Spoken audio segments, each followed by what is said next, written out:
Hello everyone, good morning. Morning. I don't want to stop you all talking, but we're late because we had a technical glitch right at the last minute. Thanks all for making the time to come back after what felt like a very short coffee and tea time. Thank you for joining us. Apologies for the few-minute delay. Just settling in to using the room for the first time. Just want to thank you all for coming back in. I also want to make an apology for those that are in this room, that by the end of the day, given that you've been in this session, not one of the others, you're going to be very tired of hearing me talk. So apologies for that.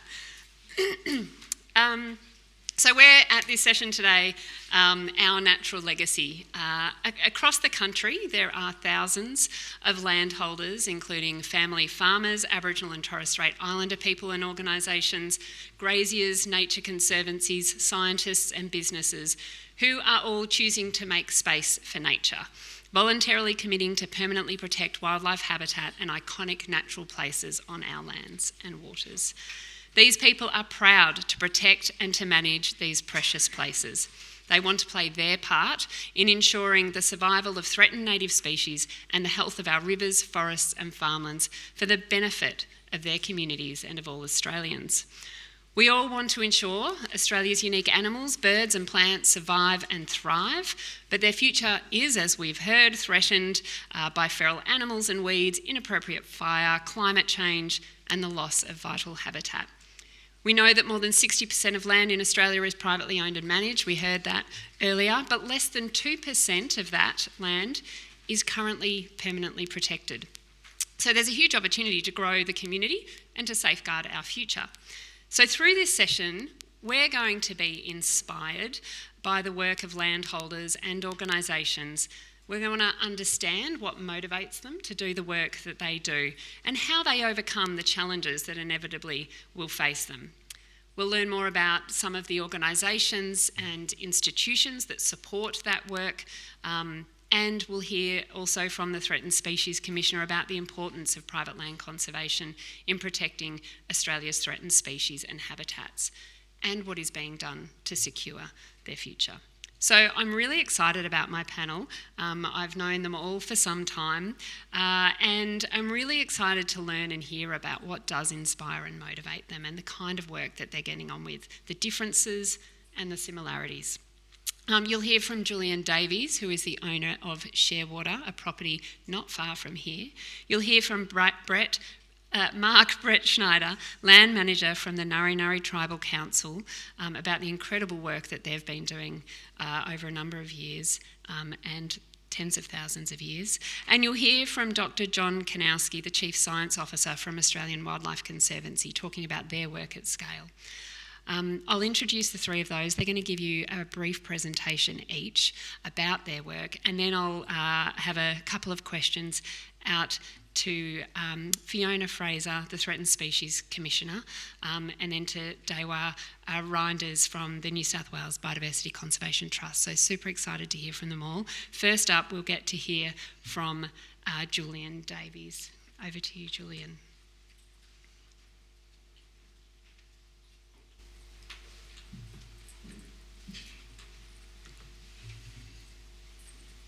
It's a great honour to be here to share a story, a particular story from a landholder, a small private conservation agreement over a property which is at the lower end of the scale of the way these things work. But that experience since 1979, when I first walked on the property that I've had the honour and privilege of watching for those 44 years, came out of a situation that probably a number of you have felt in your lives, where as a teenager I was somewhat unhappy with the state of the world, and I had two things I wanted to do. One was to get away from mainstream society to some degree and live in the forest, and the other one was to protect a big forest. And so the first, I'm going to talk about a number of things here. The first thing I think I'll talk to you about is that process of engaging with the forest, and the ethics behind that decision. And then I'll tell you a little bit out of the particular forest that I live in, and thirdly, some of the challenges that forest has faced in those 44 years I've lived there. So as a young person, I felt a clear sense of the social contract, that there's an important bond between the individual and their community of mutual responsibility. But I also didn't like the society I lived in. So that my idea was to move away from it, but to contribute to it in some way. And I was both unfortunate and fortunate. I was in a car accident and got some compensation, and that enabled me to, in that era of the 1970s, when the price of land dropped after the oil crisis in the Middle East, to, for very little money, for less than $30,000, have a half share in a 650 hectare property in the mountains to the east of Canberra. And that experience of going there I just was engaged with doing that, being excited to do that. And I didn't really consider the ethical questions at that stage of what I was doing, because of course I was intruding into the natural environment. I made a clearing as a young man, cleared some land in that forest. I built infrastructure, and I didn't really think about that intrusion, which is probably something we should all think about in the engagement with our attempts to protect the natural environment. In subsequent years, obviously, I have thought about those things, but I suppose I would be positive about that relationship in a couple of clear ways. I think the first thing is, with the failure of public policy such as it has been in our country, individuals doing something is better than not enough happening altogether. So I've kind of excused myself from my intrusion into the forest for those reasons. I think the second reason is there's something very valuable about the bond that's created between an individual or a group of individuals, my family and friends who visited that land over those years and camped there and worked there, scientists who've come to do research. All those things build understanding. And if we've heard anything in the plenary session earlier today, it's that gap in understanding about the natural environment that we need to overcome. So again, secondly, I think there's some justification for private ownership in those terms. But also being there and actually monitoring what's going on in the forest and understanding it, developing that understanding. So the forest that you can see here in the video, in the slide I should say, is a piece of the taller forest on Sharewater. Sharewater goes from about 650 metres above sea level to 1,050 metres above sea level. It's very folded, rugged country with a gorge through the middle. And this is in some of the higher country 3 years after the 2019 bushfires. And you can see recovery there, the goodyears in flower that have come back. Before the fire, the goodyears were sort of 1 metre tall. Now they're 3 metres tall. So that we can see change happening in this forest. But of course, the 2019 fires caused a lot of mayhem. It was living in the forest. I always recognised that this was a risk. Being there was a definite risk, and so we built underground so that we would survive. But watching what happened to the fire through the fires was a disturbing. Even though the realism of it was always in my mind, it was very disturbing seeing what happened. Now, talking about the actual natural environment of Sharewater, there are so many things I could tell you, but one of the central things here is it's a stronghold for the greater glider. Now, the greater glider is one of the most unsung heroes of the Australian environment. It's an amazing animal, and we have many greater gliders living in those higher montane parts of the forest, and they're an extraordinary animal. They can glide up to 100 metres, change direction 90 degrees in midair. They're silent, but they live in the treetops in hollows. They're fascinating to go out and see at night.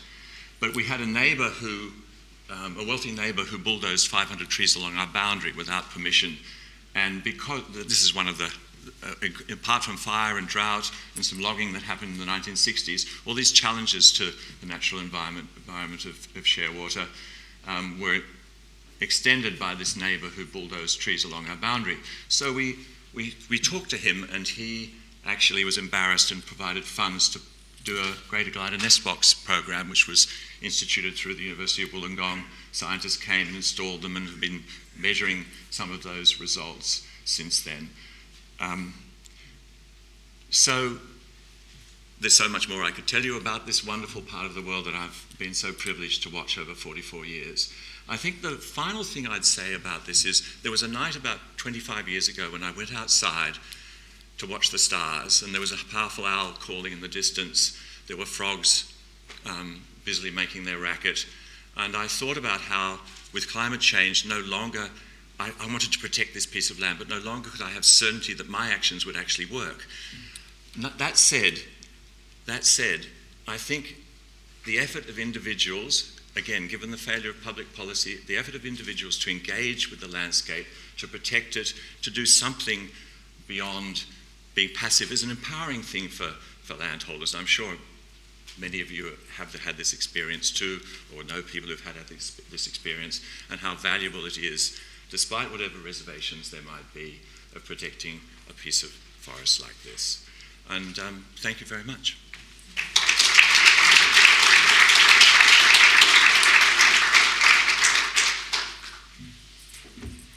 Thanks, Julian. That was fantastic to hear your story and personal journey. Mark, please come and either stay where you are with the mic. It's good.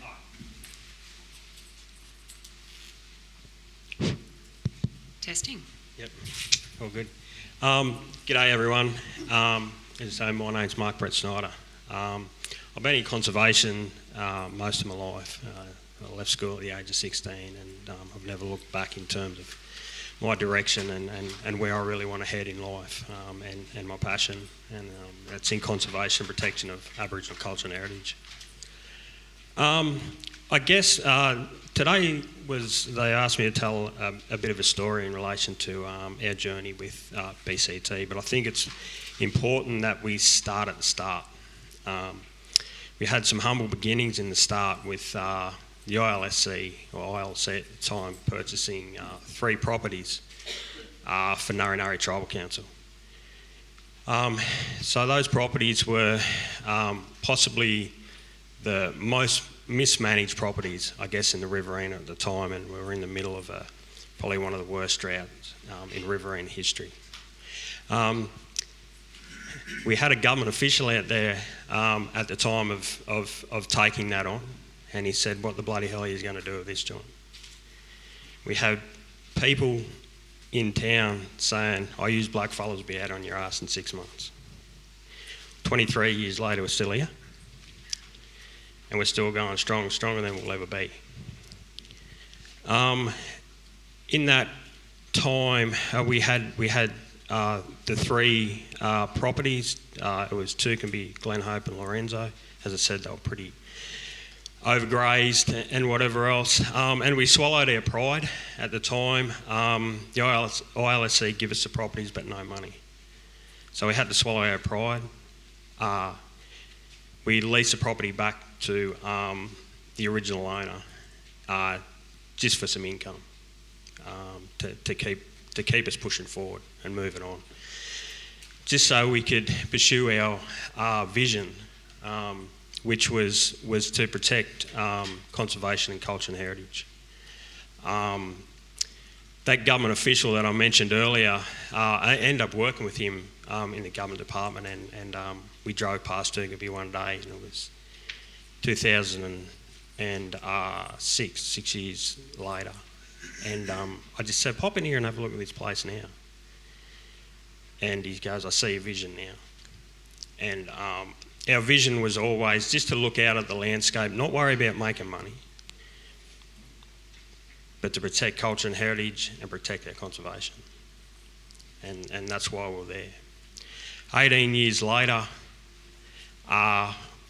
we've taken on 86,000 hectares of probably one of the biggest wetlands in the lower Murrumbidgee, lignum wetlands. Important part of I guess, filtering water back into the Murrumbidgee in a state that it really should be. One of our biggest achievements lately, I guess, just quickly moving on, was to form an agreement with Biodiversity Conservation Trust over 56,000 hectares of that country. The process working with those guys was fantastic. They told us to lead that process, and we'd done it. There were some robust conversations from time to time. but we achieved the outcome that we wanted. And they knew from day dot that we had that experience in conservation. We had the runs on the board. We're an Indigenous organisation that know how to look after the country, our culture, and our education for our younger people. And that was one of our real main visions for BCT, was to reassure and have that comfort that into the future we're going to have areas that we can actually afford to manage, work on, tell our stories on, and teach our kids about conservation. Because I think it's important that now, with what happened, last Saturday and whatever else, I think now the way forward for Indigenous people now is land management. We could show the government, and Guyeni is a fine example, that we could show the government how good we really are. And I think, we could go to that next level in terms of how we pursue culture and heritage, and how we pursue management within conservation as Aboriginal people. Guyeni will have the runs on the board, and we'll make sure of that. And it'll be a showcase, not just for New South Wales or the Riverina, but or Australia. We're going to make sure that internationally, that Guyeni will be there at every table. It'll be it's spoken about. And I think our partnerships with who we do with the Tuai now, with water, with BCT, they all understand that we can actually manage our country because the runs are on the board. And from now on, I think we're going to showcase that place for other Indigenous organisations and other government departments to come out, have a look, and see that we can, as Indigenous people, be at that sort of level where conservation can be showcased at an international level. So I think, by me standing up here today and representing another tribal group that is of my own is a bit of a privilege to me as a Nyarpa person, and speaking on behalf of Nari people, and then giving me that opportunity and trust to talk to the wider community and talk to you guys is a privilege. And from that, I'll keep pushing on. I'll make sure that wherever I go and do these sort of things, that I'll keep pushing the fact that we are the best land managers in the world. We've been around for 65,000 years, and we'll be here for a lot longer.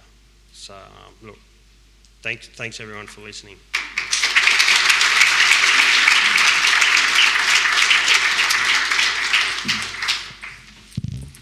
Thanks so much, Mark. It was fantastic for everyone to hear your story. John, it's a pleasure to hand over to you. So we're going from landholder to Indigenous-led to organisational-led. So you should be able to carry away. Thanks, Jody, and thanks, Julian and Mark, for your talks, and acknowledging the Indigenous owners who cared for land and the wildlife, the habitats, for such a long period of time, and continue to do so. So, private nature conservation is what Australia is about, what Australian ecology is about. AWC is, so I've been asked to talk here on a different scale. The AWC is a national scale NGO. We currently work nearly 7 million hectares, 30 properties, two different models. We've got a bunch of properties that are ours, we own, lease, whatever. And many of them have conservation covenants on them. Not that means a lot, really, when it comes down to competing with mining, but nonetheless, we've got them, and we've got a bunch of partnerships. Partnerships, actually, there's fewer of them, but they're a larger area, and they're with government, they're with Indigenous groups, they're with pastoralists, and we've got a developing partnership with a pastoral company that would, double the size of the land we work on. Around $35-36 million budget, around 200 full-time equivalent staff. That's the scale we work at. This is a slide that shows the timeline of our development, the scale of the properties we own. So each bubble is a new property, and the colours are the different models. So the orange ones, brownie ones, they're the ones we own. So you can see the first 10 to 20 years, we're just into owning our own land. And then the last 10 years, we've largely, almost, not entirely, but almost entirely being into partnerships. And there's a couple of reasons for that. One is cost. Another one is reach. You want to work on a working pastoral property. That's not a conservation property. It's a pastoral property that may have a conservation side interest. Or same with defence land. It's a defence training area. What's the conservation outcomes that can be achieved? Indigenous land want to be managed for a whole bunch of reasons, one of which may be conservation.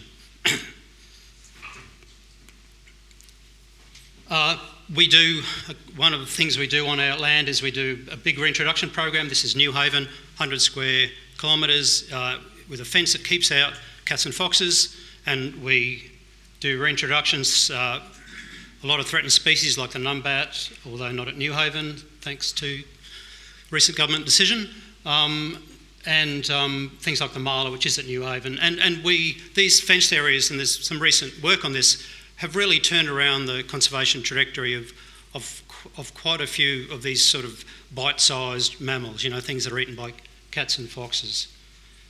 This is our matrix of our program. Sites by species. This is massive. The greens are the ones we've done.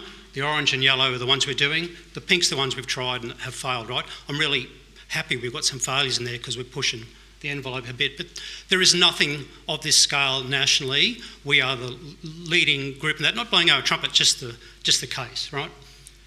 But that's actually only on 1% of our land. The other 99% of our land, we're doing landscape scale conservation, whether it's on our own properties, like this one at Mount Zero Taravale up near where I live in North Queensland, or this one, Yampi Training Area in the Kimberley, defence land, where they're under contract. So the same conservation model is rolled out across both. What do we do in the landscape scale? In the north, we predominantly do fire management, feral animal management. We manage fire across 6 million hectares annually. Example here from Piccaninny Plains up in North Cape York. There's our burning program from last year. The blues, the fires we lit. We lit up 35% of that property. This is a part of Australia that before we came in, 3/4 of the property on average burnt every year, mostly in the hot time of year. So coming in and burning, we actually had a higher target for what we burnt. This is the outcome after the end of the year. The red is the wildfire, actually mostly human lit, but anyway.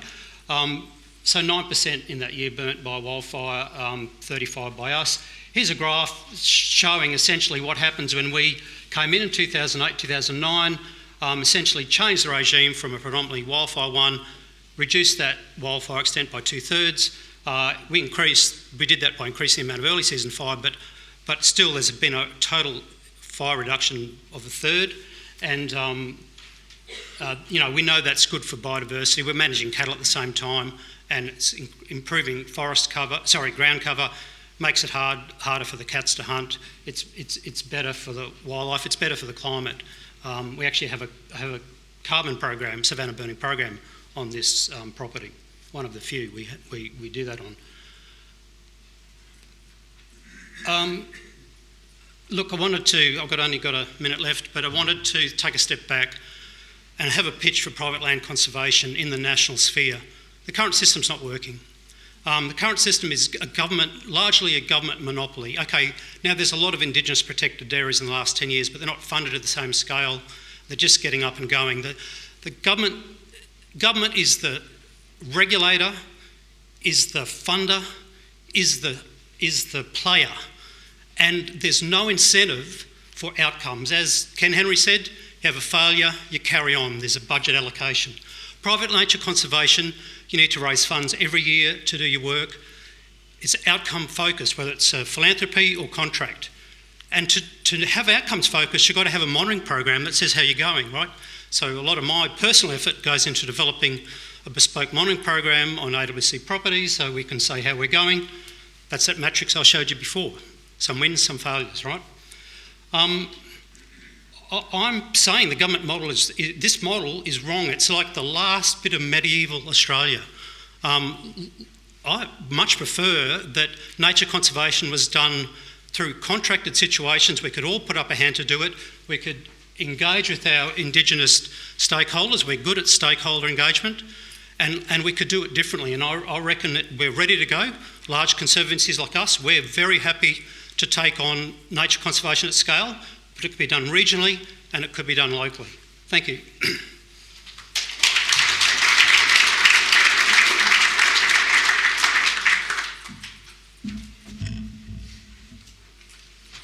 I didn't just unplug anything. Thank you very much, John. I think what we can see there, and what I absolutely love, is the diversity in the scaling and in the resourcing that's being applied to the work that's going on here.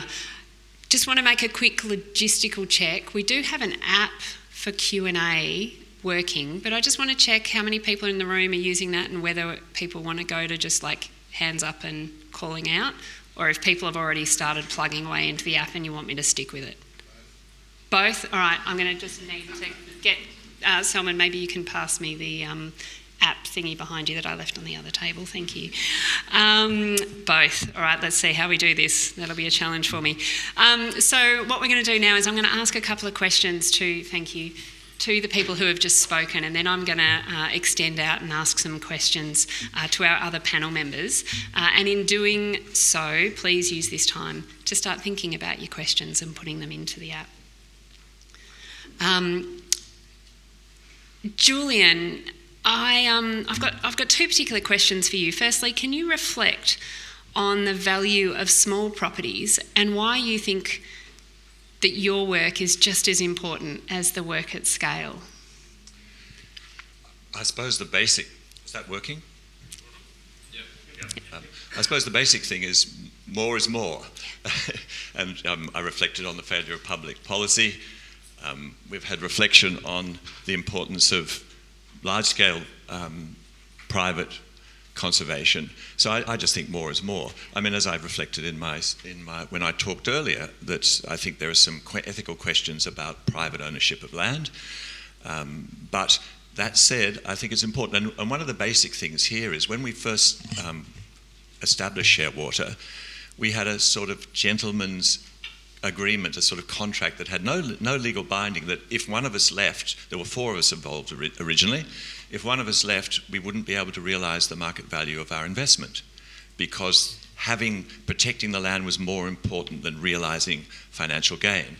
But then, of course, binding conservation agreements came along, and then the BCT took that over from the department. And that actually was a huge relief to us in terms of formalising that protection. Because until then, when we died, who knows what would have happened to the land. So that was a wonderful development in actually formalising that protection. And being a bit of an ornery bastard, I take enormous pleasure in telling people that I've sacrificed financial gain by putting a covenant on the land. Whether in years to come, whether that's true is an interesting question as values shift in society, whether in fact there is a financial loss by having a binding covenant where you can't subdivide and all those things. Maybe our values will shift, but I think that system of binding conservation agreement makes those the existence of those small holdings more realistic and viable and worth doing. Thanks, Julian. And if I can extend that, because you've made a really good point there around the value of a binding agreement for you. And Mark, you reflected in your discussion. I'm sorry, I'm feeling really awkward because I actually am having trouble to see everyone. So at some point I might jump down and see if this will swivel around. But anyway, we've only got one roaming mic. So apologies, panel, because I'm having to kind of look through you all. Mark, you talked about entering into an agreement with the Biodiversity Conservation Trust. Can you tell us the value that has for you? Because, you don't have to do that.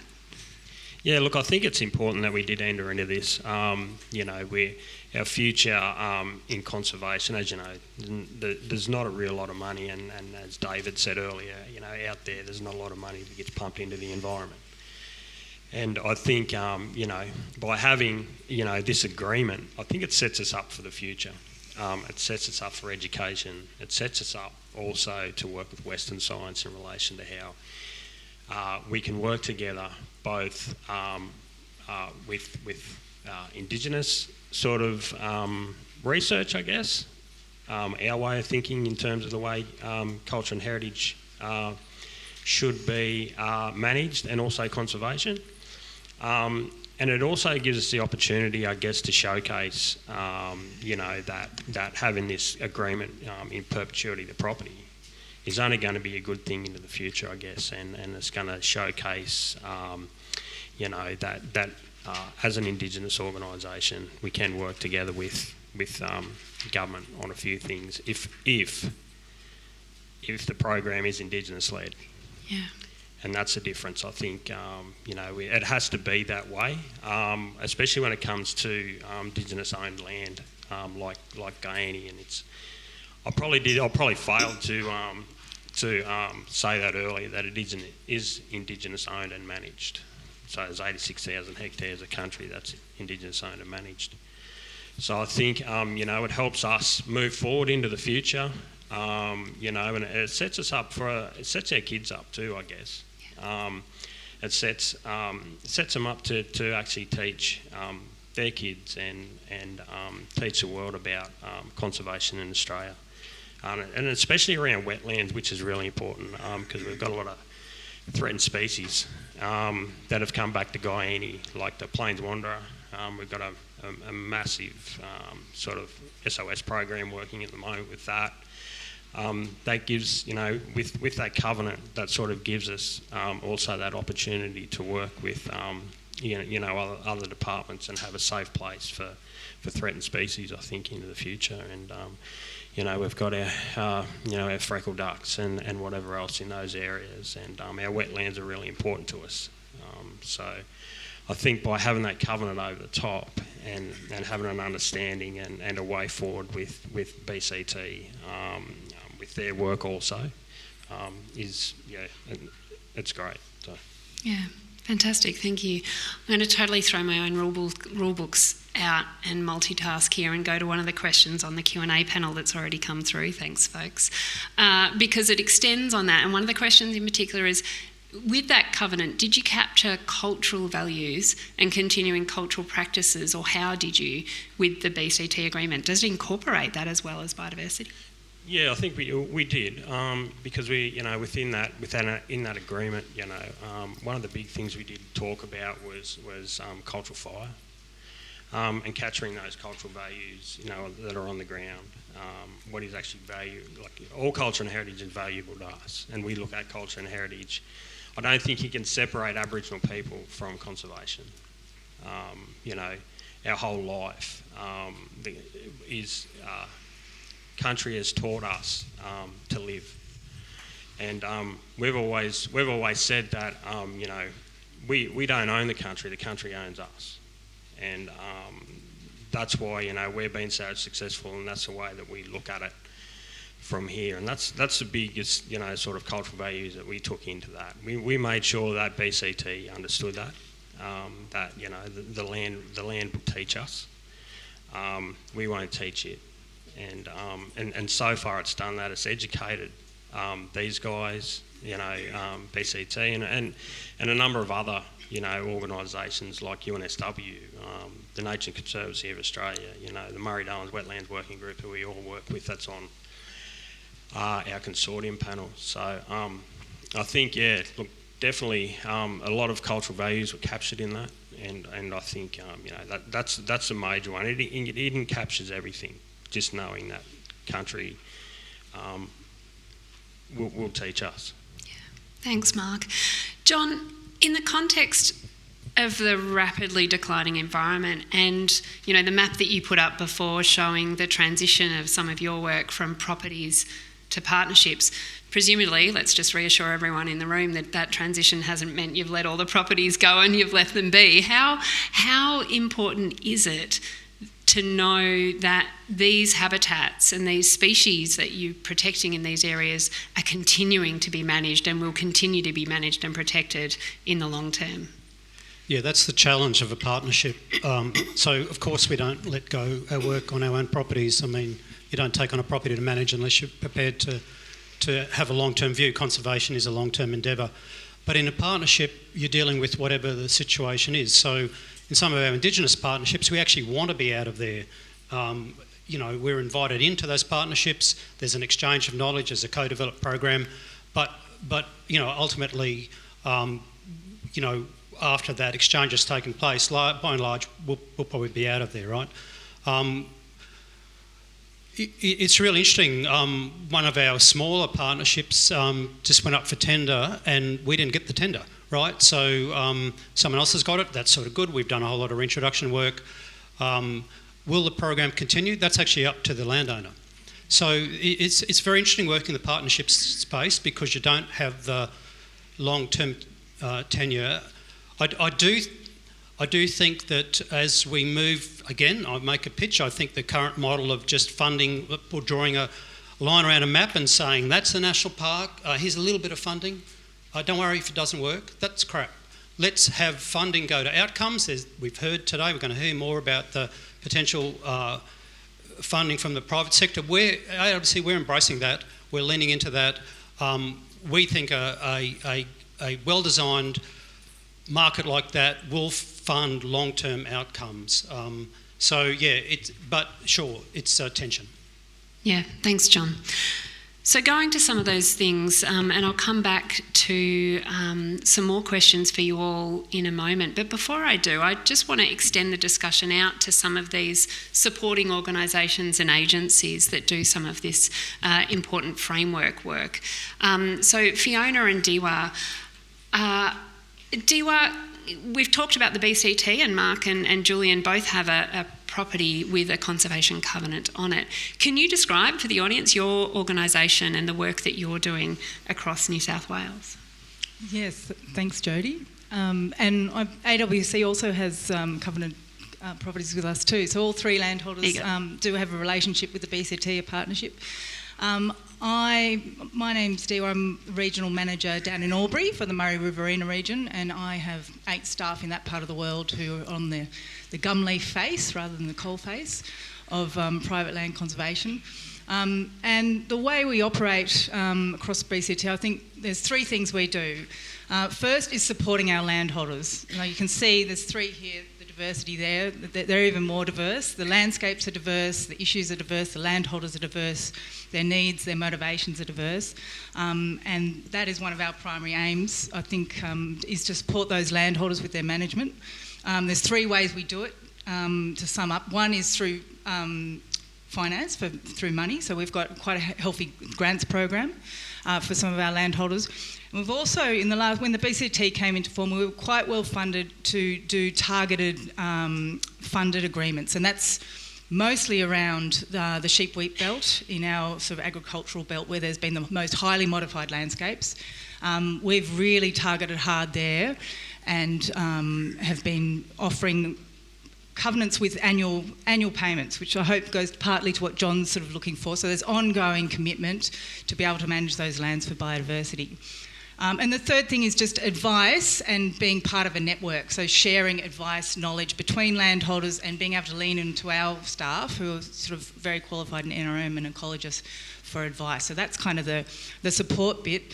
The other bit is just planning programs to get more lands, more landholders into our network so we can secure more biodiversity and support more landholders to do that in New South Wales. And I think we've been very innovative there and successful. In the 5 years of the BCT, we inherited, I think, something of just under 2,000 agreements, but in the last 5 going on 6 years, it's just a few over 400 that we've signed up. So it's quite... there's quite a lot of work there. We've got a lot of new landholders in our networks. And that has been through innovation, through targeted things for plains wanderer, for koalas, targeting those really modified landscapes where we really have to get in soon and protect some of the areas because there are high threats.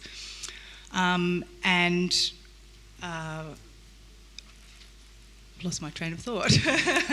But the third thing, so that's supporting landholders, planning our programs. I want to talk about innovation. We do innovative things. We've just done a restoration. We all know that if we're going to meet Nature Positive 2030, we have to do restoration. That's been the theme of this morning. So we're looking at restoration components. So it's not enough, especially in the sheep wheat belt. I mean, there's not a Guyaini on every corner. That's 55,000 hectares amongst 86,000. We have small remnants of high conservation value, often quite low condition conservation values, areas that we also need to protect, and we need to build on them and we need to connect them, and that's where the restoration work comes in. So we've just done a trial of biodiversity and carbon plantings, so that we're sort of probably going to be doing more of that. We've also got a biodiversity cultural conservation offer that we've just launched as well. So that's really going along the Guyaini model and exploring with Aboriginal organisations those cultural elements, and we're going to take more time to be able to do that with Aboriginal organisations. And the third thing we do is we manage funds. We actually have quite large buckets of money put aside for landholders in perpetuity. So we're a funds manager, and that comes with it a lot of financial expertise and responsibility. So some of our board members, that they're on that board because they've got that, they bring that expertise. So that's sort of something that us NRM people often forget, but it's a quite large part of our work. Super fantastic to hear of the diversity of things that are occurring across the work of the Biodiversity Conservation Trust and how that's supporting private landholders all over New South Wales in so many different ways. Excuse me. Fiona, more than half of Australia's threatened species occur on privately owned and managed land. There are thousands of landholders all over Australia who have identified those values, whether it's a threatened species or an ecological community, and are choosing to protect it. In fact, in Australia, we have one of the largest private protected areas network of anywhere in the world, which is pretty cool. How important is the work of these landholders in expanding the public estate, building that connectivity and ensuring the persistence of species? Thanks, Jody, and thanks previous speakers as well. I guess we're all here because the role of private landholders is critically important, and the stats tell a very strong story, don't they? So about half of our threatened species on that private estate, about 35% of our threatened species actually in the protected area estate, so that alone is not enough. But also there's the Indigenous estate as well, which we've heard a little bit about today, which probably has about 60% of those threatened species and ecological communities and cuts across different land tenures. So you don't just pick one and go for that. You actually need a combination of methods to really get outcomes for threatened species, because as we all know, many of our threatened species cross multiple different tenures, so you actually need some of the partnerships that we've been talking about today to really realise outcomes into the future for those threatened species. On the species which are most threatened with extinction, those that are endangered and critically endangered, many of those do have most of their distribution on private land conservation estate or private land full stop. So a focus on those particular species is very important. While I've got the mic, Jody, I wanted to just address a couple of John's comments, particularly on outcomes focused work. So that essentially in my mind is about not just doing a job on the ground, but from the threatened species perspective, does that mean an improvement in the recovery of that species? And that's certainly, that's really complex to do, but it's certainly been a focus of the Australian government to try and focus on that nationally for our threatened species. So for a population of a particular species, is it improving at the national level? Are there more of them? Are there more subpopulations? Is their habitat in better condition? And that's very much a focus of the Threatened Species Action Plan, is prioritising species and places and measuring improvement in condition or trajectory of those species. And that involves, again, multiple partners to work together on that, in both understanding the work that needs to happen, so the science behind that, but also understanding the partnerships that need to come together nationally to do that. And private land conservation is critical in that. Thank you. Thanks, Fiona. Expanding on that, and I suppose, maybe this is a question both for Fiona and Dieuwer, In the context of what you've just said, Fiona, and what you've outlined, Dieuwer, what further is needed, or what needs to be sort of deepened to build and support community in this area of work? Is it the funding? You'll hear a lot across a few days about needing more funding. The structural elements, the systems, or the network, bringing people together. How important are those different elements? I'll start. All of those. I guess there's actually quite a bit of research into what, if we're just focusing on threatened species recovery, what the ingredients for success are. So they're having enough money. So the resources are important. That's having the right science and knowledge base. It's having champions, and we've got some of those in the room today for those really long-term outcomes. And it's having the right regulatory and policy settings in place. When you've got your ducks lined up on those particular issues, then it does make a difference for threatened species, and the evidence is there to support that. So on the one hand, it's doing more of what we do already. We're just arguably not doing enough of it. There's not enough resources going into the system. Our laws aren't strong enough to protect species from future actions, and we've got a lot of gaps in data. And so Australian government, but also many other governments at the moment, are looking into improving those systems and actually taking very, very concrete steps towards doing that. That's part of the Australian government's Nature Positive plan. It's part of the focus of the Threatened Species Action Plan. But actually, we've got this unique opportunity now where we have most of the states and territories in the Australian government lined up behind ambitious targets such as no new extinctions, the 30 by 30 target, and others which are equally as ambitious to do with threatened species, which are really important for upping the ante on those key ingredients of success which you talked about as well, Jody. But we also need new innovations in that space. So that's where some of the market stuff that John was talking about, and I presume the Minister talked about earlier. I missed her presentation, but we won't tell her. Keep that between us. So new innovations are needed both in how we go about this work, and so some of that comes to finances, but some of it goes to innovations with how we tackle threats and things like that as well, and other recovery needs. For some species which are particularly imperilled, understanding more about how to breed them in captivity to create new insurance populations, and actions, very tailored actions like that are needed. So it goes to innovation as well. But there's no magic bullet with this. A lot of it we know how to do. We need to be doing more of it. We need to be doing it in a very collaborative way, and we need to be thinking to the long term. Great, thanks Fiona. And Dieuwer, feel free to answer that question, or also what are you hearing that is motivating landholders as your organisation gets around either of those? Yeah, no, it's interesting you say that, because I think looking at the hurdles to private land conservation, I think motivations is probably where we need to start. I mean, you've just heard 3 landholders here. I'd say all you guys have got kind of a values-driven motivation to have a covenant and to manage your land. And that's certainly the truth of probably most of our landholders. But once you put money on the table, it also becomes a business proposition, especially for a lot of our agricultural landholders. So understanding their motivations and their needs to manage their land and be able to invest in biodiversity is really important. And I think BCT's experience is that in those agricultural landscapes where we've been be able to provide annual payments that come despite world global markets, despite drought or fire, to be able to have those annual payments has meant we've got a greater uptake of conservation covenants. But it's not the full story. I don't think at all that the money is the full story. I think we've also got to look at other motivations. Some landholders are hesitant to sign something in perpetuity. So the fact we have 15-year agreements is really important. And that might be a step in the door that after 15 years, I think, that was too easy, we'll go in perpetuity. So it's listening to your stakeholders, understanding their motivations and what hurdles are for them, that's really important. I think that's the starting point. Yeah, fantastic, thank you. So I'm going to take it out to some questions from the audience. I'm going to start here, but if you've got a question and you're not on the app, wave, jump up and down, get my attention somehow. All right, I've got 2, thanks. I'm eyeing you off. I'm going to start here.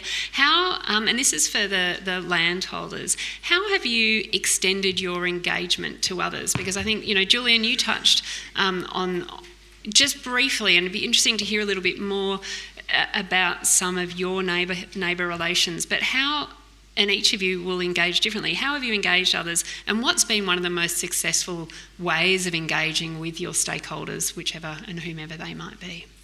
I think this is a really salient question, actually. We saw in the Voice referendum the divide between city and country, and I think one of the problems with nature conservation generally is that in the country people are suspicious of it. A lot of my neighbours see it as a greeny plot to mismanage the land. And talking to people who aren't like you and explaining the values of the world in terms they can understand is far more important than talking to people who get what you think. And I have relations with obviously some lovely neighbours. The Bush Heritage Foundation owns a property to our south. We have national parks to our west. We have that difficult landholder who bulldozed our trees, who's a very wealthy man, also to our west. But we have an ordinary farmer to our north, and he recently wanted to put up a fence, and we had to negotiate with him for a fence with less barbed wire.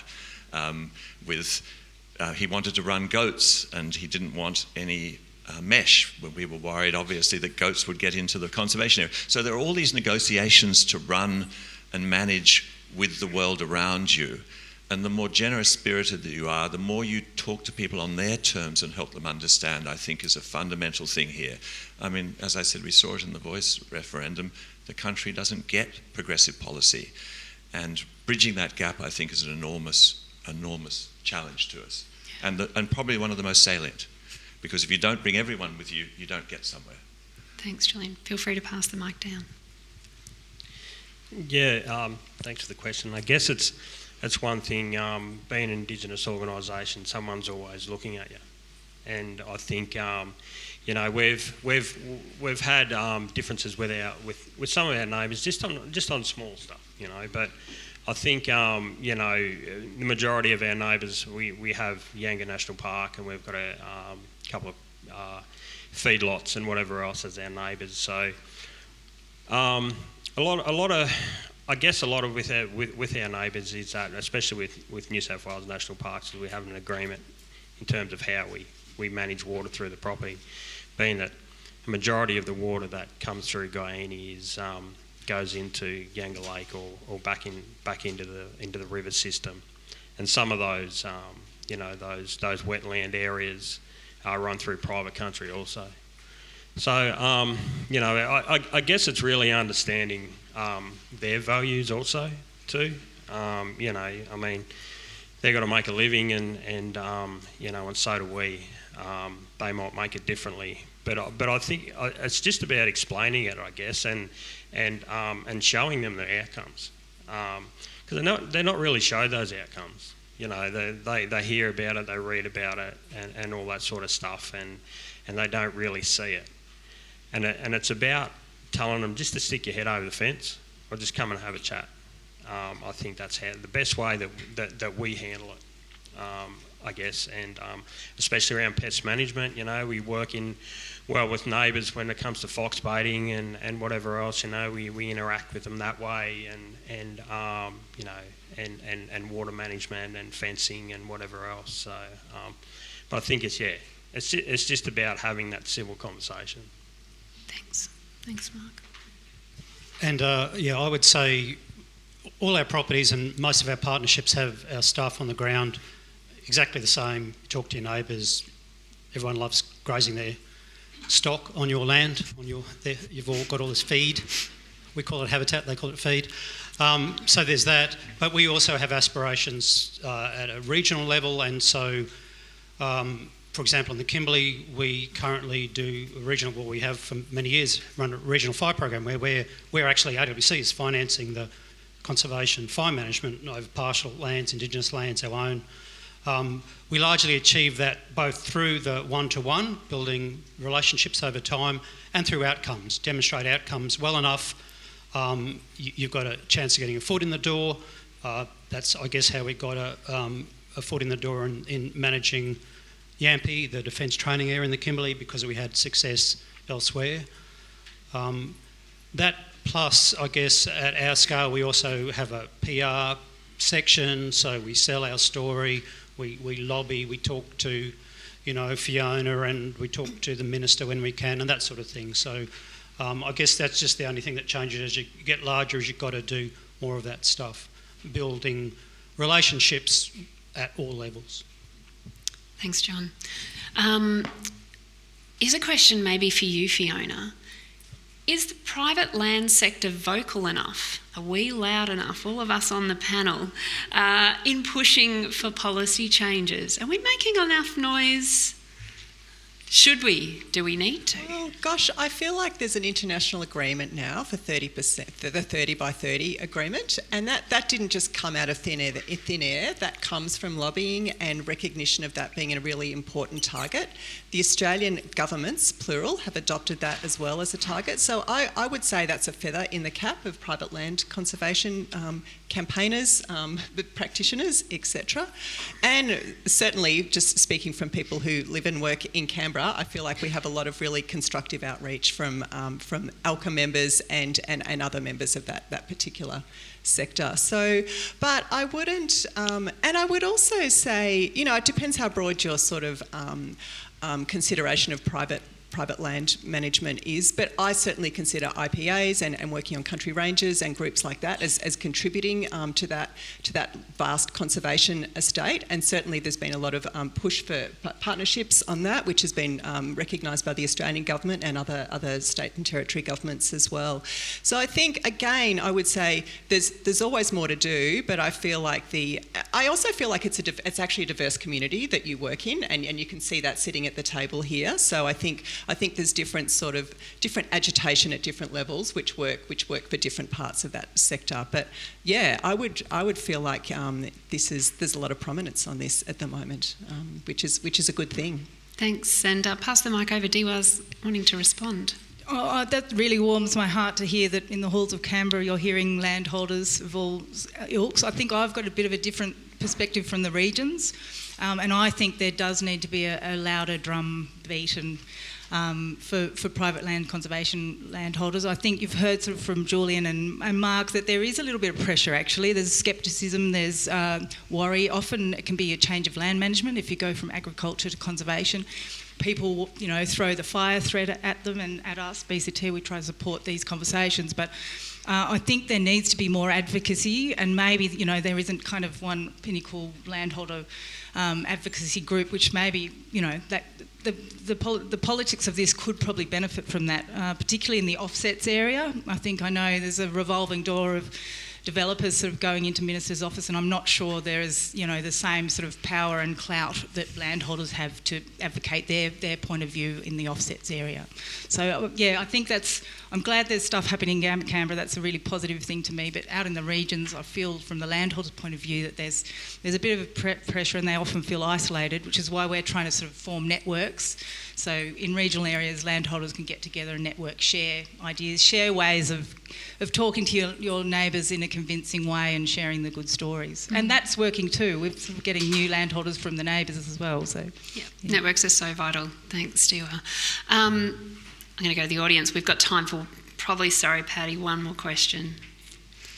Just on that, I was going to say in Victoria we've recently formed Land Covenanters Victoria. Perfect. I was going to make a note to that. I didn't realise it was you. Thanks for being here.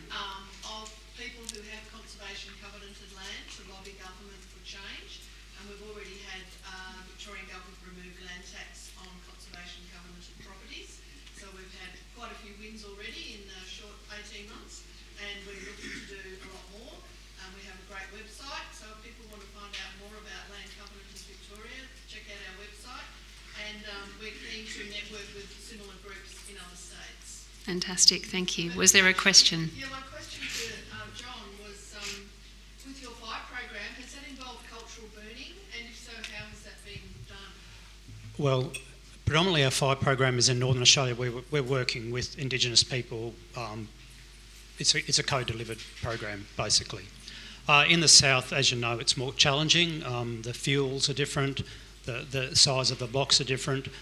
The disruption of Indigenous management has been for longer, and so I think we're AWC successful fire management as we are up north, as much exploring that space in the south as anyone else. So But sure, Northern Australia, heaps of fire every year, heaps of Indigenous involvement, and of course we aspire to reproduce with helicopters and so on what was done, by people walking on the land for tens of thousands of years. Thank you. Our time for questions is up. Do I still get a minute to wrap up, or is everyone running out the door? I'll wrap up quickly. Yeah, I've got that. Thank you. Panel, it was so fantastic to hear from each of you, really genuinely, in the context of the diversity of the ways that private land conservation can occur, and also the frameworks that sit around that, the challenges, what's working, but also what still is needed in the context of really providing the kind of support that we need, and to be able to scale up the work with the urgency that's ahead of us. I'm going to close out. I was going to ask everyone to leave us with a message of hope, but we don't have time because lunch is absolutely calling. I missed morning tea. So what I'm going to do is leave a little video message of hope. The Australian Land Conservation Alliance has created a program called Our Natural Legacy that is really trying to showcase the diversity of the people doing the work in the context of just trying to raise the awareness of some of this work. So we'll close out with that, but before we do, I'd just like to thank each of the panel members for their stories, for sharing them genuinely and truly with us about the work that you're doing on your land and the passion and commitment that you put to that. Thank you. And to those working in the organisations that support them, thank you very much.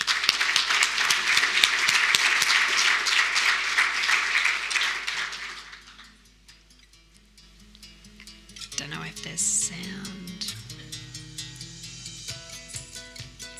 It's only short.